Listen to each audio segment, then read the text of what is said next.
না, কখনোই না। আমি মনে করি যে কারোর সাথেই কারো তুলনা করাটা ঠিক না। আল্টিমেটলি সাকিব ভাই আজকে নাই, উনার জায়গায় কেউ না কেউ তো নিবে, উনার জায়গায় কেউ না কেউ খেলছে, তাই বলে সে সাকিব আল হাসান হয়ে যাবে না। কারণ সাকিব আল হাসানের ক্যারিয়ার 20 বছরের। আর একটা ছেলে একটা ম্যাচ, দুইটা ম্যাচ দেখে আপনি সাকিব ভাই, তামিম ভাই, মুশফিক ভাইয়ের সাথে তুলনা করে দিচ্ছেন, জিনিসটা ঠিক না। আমরা আসলে অনেক সময় অনেক আর্লি অনেক কমেন্টস করে ফেলি, অনেক প্লেয়ারকে বলে ফেলি যে ওর থেকে বেটার হয়ে যাবে, আবার কোনো প্লেয়ারকে আগেই ধরে নিয়ে যেতে পারবে না। তো এই জিনিসগুলো ঠিক না। আমার মনে হয় যে একটা প্লেয়ারকে লং টাইম দেখে তাকে ওই স্ট্রেসটা করে দেয়া যে ওর সেরাটাও দেখ।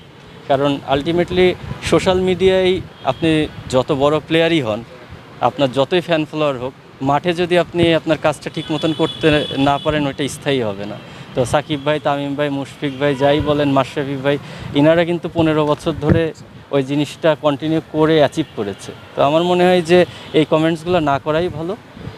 একটা প্লেয়ারকে প্লেয়ারদের আসলে মেন উদ্দেশ্যই থাকে মাঠে নিজেদের সেরাটা দেয়া, দেশকে কন্ট্রিবিউট করা। তো ওই জিনিসটা যেন সে সুস্থ স্বাভাবিকভাবে ফ্রেশ মাইন্ডে করতে পারে, এই জিনিসগুলো আমাদের হেল্প করা উচিত।